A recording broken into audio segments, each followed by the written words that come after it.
กราบสวัสดีพี่น้องเกษตรกรชาวนาทั่วประเทศคือเก่ามาพอกันอีกหนึ่งมือมาพ่อกันอีกหนึ่งมือกับพอใหญ่การพี่น้องนะมาเบิ่งในส่วนของนโยบายของเผื่อไทยเพิ่นเบิ่งนโยบายของเผื่อไทยว่าเป็นพรรคที่ใหญ่เนาะพรรคที่ใหญ่แล้วก็มีนโยบายในส่วนของการช่วยเหลือพี่น้องเกษตรกรมีจักแนวไหนบ่นั่นนะว่าแล้วก็มาเบิ่งว่าพิจารณากันว่านโยบายแบบนี้เฮ็ดได้บ่เนาะครับเนาะเพราะว่าที่ผ่านมาก็เงินหมื่นดิจิทัลเงินหมื่นดิจิทัลน่ะฮอดพ่อใหญ่การบ่ได้บัดนี้ซุ่มผู้เฒ่าบางคนก็ได้บางคนก็บ่ได้แต่บัตรคนจนนี่ได้เบิดซุคนอยู่เฟส1เฟส2เฟส1นี่น่าจะได้เบิดซุคนอยู่บัตรคนจนกับผู้พิการเนาะในส่วนของเฟสที่2นี่ผู้เฒ่าอายุ60ปีขึ้นไปโอ้อันนี้ตกหล่นหลายหลายฮอดพ่อใหญ่การก็บ่ได้ของพ่อใหญ่พ่อใหญ่ของพ่อใหญ่การก็บ่ได้เด้แล้วของพ่อลุงพ่อใหญ่การก็บ่ได้อายุ60ปีขึ้นไปแต่ว่ามันบ่มีโทรศัพท์น่ะนะบ่ทันได้เฮ็ดไปแล้วบางทีมันก็บอกว่าอีหยังบ่ฮู้ระบบมันเป็นระบบมันบ่ชัดเจนนำเนาะครับเนาะเงินหมื่นน่ะก็บ่ได้กับเขาบัดนี้ฮอดเฟส3เฟส4ก็บ่ได้เลยพ่อใหญ่การเลยบ่ได้เลยบัดนี้โอ้ยอีหยังก็ได้เนาะครับเนาะมาเบิ่งท่านสุริยะใสพี่น้องมาเบิ่งสุริยะว่าเพิ่นว่าจังไดในส่วนของเงิน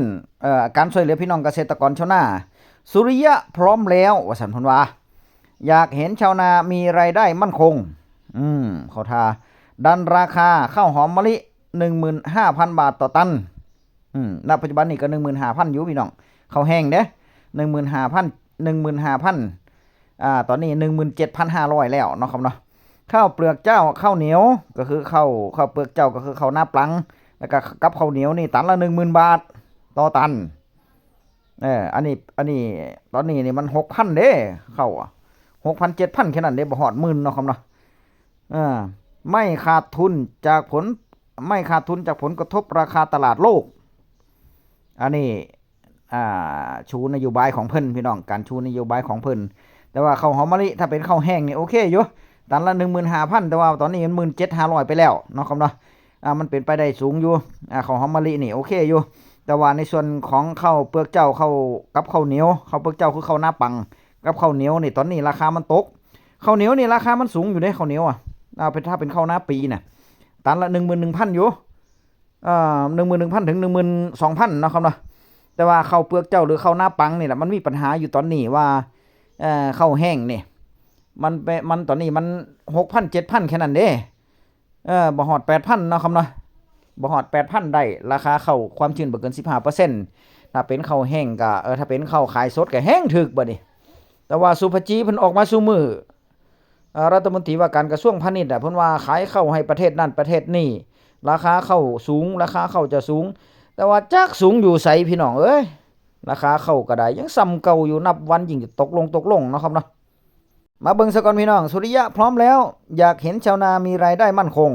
ดันราคาข้าวหอมมะลิ 15,000 บาทต่อตันข้าวเปลือกเจ้าข้าวเหนียว 10,000 บาทต่อตันไม่ขาดทุนจากผลกระทบราคาตลาดโลกเฮามาเบิ่งไปพร้อมๆกันว่านโยบายตัวนี้เพิ่นจะเฮ็ดได้บ่เนาะครับเนาะพิจารณาไปนำเด้1ในทุกของชาวไร่ชาวนามาจากต้นทุนการผลิตที่สูงขึ้นเรื่อยๆเช่นปุ๋ยแพงค่าแรงเพิ่มราคาน้ำมันราคาน้ำมันค่าเกี่ยวค่าไถค่าเครื่องจักรและอีกเยอะแยะเลยพี่น้องเปื้อยันใหญ่แต่ราคาพืชผลกลับไม่ขึ้นตามทำให้ชาวไร่ชาวนาขาดทุนทุกปีแต่ว่าการขาดทุนนี่มันก็เป็นมาแต่โดนแล้วเด้แม่นบ่มันเป็นมาแต่โดนแล้วเด้แต่ว่าถามว่าทั้งที่ก่อนเลือกตั้งก็ฮู้ว่ามีผลกระทบเกษตรกรขาดทุนเกษตรกรชาวนานี่ก็มาออกนโยบายมันคือกันเบิดพี่น้องนี่เบิ่งส่งแล้วเนาะครับเนาะเบิ่งต่อรายละเอียดระบบตลาดยังพึ่งพาพ่อค้าคนกลางและราคาถูกกำหนดโดยจุดรับซื้อซึ่งไม่สะท้อนต้นทุนจริงของเกษตรกรที่สำคัญคือไม่มีระบบประกันกำไรทำให้เกษตรกรต้องหวังพึ่งภาระตลาด โดยที่ตัวเองควบคุมไม่ได้เลยแต่พรรคเพื่อไทยต้องการทำให้พี่น้องเกษตรกรลืมตาอ้าปากได้มีกำไรคุ้มค่าเหนื่อย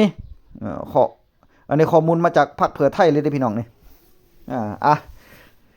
นโยบายตัวนี้เป็นนโยบายที่เกี่ยวกับเกษตรกรชาวนาเฮาเนาะแต่ว่าแต่ละพรรคเพิ่นก็มีนโยบายอีกหลายๆข้ออีกหลายๆด้านอยู่อย่างเช่นพรรคภูมิใจไทยก็อีหยังคนละครึ่งเนาะเขาเนาะเติมเงินบัตรสวัสดิการหรือว่าบัตรคนละครึ่งจังซี่เนี่ยนะเพิ่มกระตุ้นรายเศรษฐกิจเนาะนะคนละครึ่งจังซี่อย่างพรรคประชาธิปัตย์เพิ่นก็ชูนโยบายในส่วนของการประกันรายได้เนาะครับเนาะราคาข้าวประกันรายได้พืช5ชนิดพรรคเพื่อไทยเพิ่นก็ชูนโยบายในส่วนของเรื่องเงินหมื่นไปต่อได้นะเพื่อจะทำเฟส2เฟส3เฟส4ขึ้นมาอีกมานี่แล้วก็จะกระตุ้นเศรษฐกิจแล้วก็รวมไปถึงรถไฟฟ้า20 บาททุกสายแล้วก็ในส่วนของพรรคเพื่อไทยก็จะมีอีกก็คืออีหยังหวยอีหยังก็หวยเกษียณพี่น้องหวยเกษียณนี่มันเกือบจะผ่านแล้วเด้เข้าแล้วแต่ว่าพยาการว่าหวยเกษียณนี่เป็นนโยบายที่ดีอยู่พยาการว่าเพราะว่าเฮาซื้อหวยไปแต่ว่าเงินเฮาบ่เสียถึงแม้ว่าเฮาบ่ถูกแต่มันกลายเป็นเงินสะสมถ้าเฮาบ่ถูกกับมันกลายเป็นเงินสะสมเฮาแน่ยามเฮาแก่ชราหรือว่ายามเฮาพูดแล้วยามเฮาเสียพูดแล้วเนาะครับเนาะยามเฮาเสียชีวิตหรือจากไปพุ่นน่ะมันจะลูกหลานเฮาจะได้ไปเบิกได้จังซี่นี่นะมันสำเงินฝากเฮาจังซี่นี่มันก็ถือว่าดีอยู่โครงการนี้เนาะครับเนาะแต่ว่าจะเฮ็ดได้บ่แค่นั้นล่ะเพราะว่าตอนนี้มันยังบ่ทันผ่านเด้มันยังบ่ทันผ่านมันยังเฮ็ดบ่ได้บ่ทันผ่านก็แสดงว่าเฮ็ดบ่ได้ล่ะแม่นบ่ถ้ามันผ่านแล้วก็เฮ็ดได้แม่นบ่แล้วอีกเรื่องนึงก็คือในส่วนของพรรคกล้าทำเดี๋ยวต่อไปเดี๋ยวพยาการจะเอาพรรคกล้าทำมาให้พี่น้องเบิ่งเด้อนโยบายของเพิ่นท่านร้อยเอกธรรมนัสพรหมเผ่านะครับเนาะอันนี้เพิ่นเกี่ยวกับด้านเกษตรอย่างเดียวเลยเด้พรรคกล้าทำเนาะครับเนาะร้อยเอกธรรมนัสพรหมเผ่าน่ะเดี๋ยวคลิปหน้าละกันแต่ว่าในส่วนของตัวนี้ก็คือพรรคเพื่อไทยพรรคเพื่อไทยนี่พยาการก็ในนำมาเสนอมื้อนี้ก็พิจารณาเบิ่งว่าความเป็นไปได้มันเป็นไปได้บ่เนาะครับเนาะ1เงินดิจิทัลหรือว่าเงินดิจิทัล 10,000 บาทนั่นล่ะว่าเฟส3เฟส4เพิ่นจะทำต่อแล้วก็ในเรื่องของบัตรไฟฟ้ารถไฟฟ้าสายสีเขียวบ่แม่นรถไฟฟ้า20 บาททุกสายบ่20 บาทตลอดสายเพิ่นว่าจังซี่20 บาทตลอดสายเนาะแล้วก็ตอนนี้ก็คือชูนโยบายในเรื่องของเกษตรเพราะใหญ่การก็จะเน้นในส่วนของเรื่องการเกษตรว่าภาคไหนที่ให้ความสำคัญกับพี่น้องเกษตรกรชาวนาเฮาเนาะในส่วนของพรรคเพื่อไทยเพิ่นก็บอกว่าเพิ่นจะประกันราคาข้าวให้ตันละ 15,000 บาทข้าวหน้าปังรวมไปถึงข้าวเหนียวตันละ 10,000 บาทต่อตันเพราะตอนนี้ราคาข้าวมันต่ำมีเพื่อจะแก้ปัญหาในเรื่องของค่าปุ๋ยค่ายาการลดต้นทุนในการผลิตนี่ล่ะให้มันเป็นจีรังยั่งยืนนะอันนี้ความหมายของเพิ่นนะครับเนาะที่นี่พี่น้องเกษตรกรชาวนาเฮาก็มาพิจารณาเอาพี่น้องบ่ยากเด้มาพิจารณาเอาว่าพรรคเพื่อไทยเพิ่นจะเฮ็ดได้หรือบ่ได้ก็ขึ้นอยู่กับพี่น้องในส่วนของการตัดสินใจนำเนาะครับเนาะแต่ถ้าบ่โม้เกินเพิ่นว่าบางเที่ยบางที่อยากเป็นนโยบายก็โม้เกินก็มีพี่น้องยังหลายเรื่องหลายๆราวเนาะครับเนาะหลายๆเรื่องหลายๆราวที่ผ่านมาหั่นล่ะแต่ทั้งนี้ทั้งนั้นก็เบิ่งความจริงแล้วก็ปัจจุบันนี้มันเป็นจังไดก็ว่ากันไปมันเป็นจังไดเป็นประชาธิปไตยบ่แล้วก็ในเรื่องของการช่วยเหลือพี่น้องเกษตรกรชาวนาเฮานี่มันรวดเร็วบ่เนาะบ่ว่าจะเป็นเรื่องน้ำท่วมบ่ว่าจะเป็นเรื่องประสบปัญหาในเรื่องของประสบภัยอุทกภัยวัฏภัยหรือว่าในส่วนของเรื่องภัยแล้งนะครับเนาะในการช่วยเหลือรวดเร็วทันใจบ่รวมไปถึงพี่น้องที่โดนน้ำท่วมตอนนี้จ่ายเงินละบ่บางคนก็บอกว่าโอ้ยเงินน้ำท่วมยังบ่ทันได้อยู่ก็มีมันช้าโพดเพราะใหญ่การว่ามันช้าโพดเนาะครับเนาะแทนที่จะเฝ้าเฮ็ดให้พี่น้องเกษตรกรชาวนาเฮาเพิ่นเดือดร้อนเข้าก็ได้น้อยเข้าก็ตายยังบ่พอมาช้ำใจกับเงินภาครัฐบาลความหวังรออยู่หั่นบัดนี้เงินไร่ละพันกับเบิ่งแต่ละนะเงินไร่ละพันยังจ่ายบ่เบิดดิพี่น้อง เป็นรอบไปนี่ยังจ่ายบ่ฮอดยังจ่ายบ่ครบยังจ่ายบ่เบิดแต่ว่าเห็นบอกว่าเงินเบิดเงินบ่มีเงินการคลังของประเทศน่ะบ่มีบ่มันจะเบิดเลยบ่พยาการว่ามันจะเบิดเลยบ่มันบ่น่าสิเบิดนะคือบ่เอามาซอยเหลือพี่น้องเกษตรกรชาวนาเฮานี้เนาะครับเนาะเพราะว่าตัวนี้มันบางทีมันรอบ่ได้เด้แม่นบ่ค่ารถไถค่ารถเกี่ยวค่าหั้นค่านี่นี่มันรอบ่ได้เด้พี่น้องเออมันจะรอได้เนาะครับเนาะเพราะว่าพี่น้องเฮาอย่างเช่นน้ำท่วมจังซี่เนี่ยก็เดือดร้อนล่ะก็เดือดร้อนเพราะแห้งล่ะประสบปัญหาในเรื่องของอุทกภัยเข้าตายจังซี่ก็เดือดร้อนเพราะแห้งล่ะจะไปเฮ็ดใหม่รอพอฟ้าฝนมาจะลงทุนเฮ็ดใหม่ก็ต้นทุนเมล็ดพันธุ์ก็เบิดล่ะในพอถ้าเฮ็ดใหม่ก็เปลืองเงินเปลืองค่ำอีกบัดนี้ก็ได้ผลผลิตเลยบ่ได้เท่าที่ควรอันนี้ล่ะปัญหาของพี่น้องเกษตรกรชาวนาเฮาบางทีเงินมันหายากเนาะช่วงหน้าฝนในช่วงเขาเฮ็ดหน้านั่นเขาจะหาเงินไปซื้อปุ๋ยนี่ก็ยังยากเด้พี่น้องจะไปรับจ้างรับบายไหนก็บ่มีเด้หน้าฟ้าหน้าฝนเนี่ย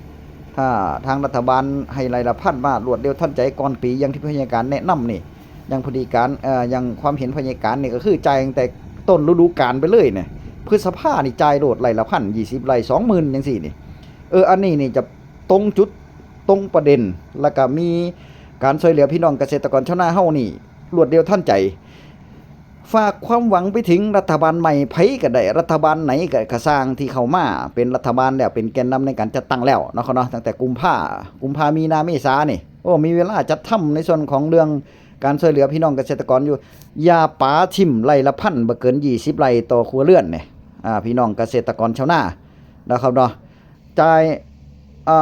นบขเข้าประชุมนบขแล้วอนุมัติตั้งแต่เดือนพฤษภาต้นปีไปเลยต้นฤดูกาลไปเลยอันนี้นี่ถูกใจชาวนาหลายล่ะพี่น้องถ้าเป็นแบบนี้เด้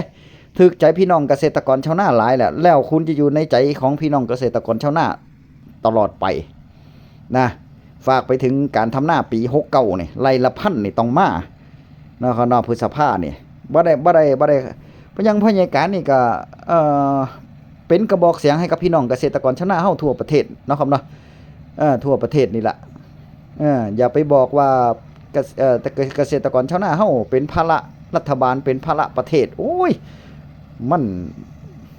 ถ้าคิดจังซั่นนี่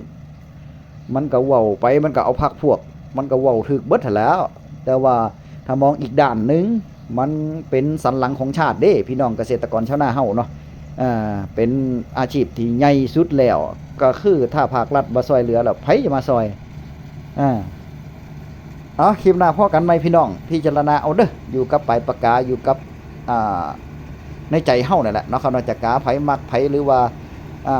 เพิ่นเอาเงินมาแจกก็จะไปกาเพิ่นจังซั่นบ่คิดบ่หยังเลยบ่เนาะครับเนาะมันก็บ่คือเด้พี่น้องซุมื้อนี้โซเชียลมันหลายเฮาฮู้เห็นเบิดว่าเป็นจังไดเฮากะพิจารณาเอาเนาะครับเนาะพิจารณาเอาเลือกที่รักมักที่ชังก็บ่ดีเอาความเป็นจริงโลดพี่น้องเฮาอยากให้ไผไปบริหารเพราะว่ามันต่อไปมันจะมีผลกระทบกับลูกหลานเฮามีผลกระทบกับประเทศชาติเฮาเนาะครับเนาะคลิปหน้าพบกันใหม่คลิปนี้สวัสดีครับ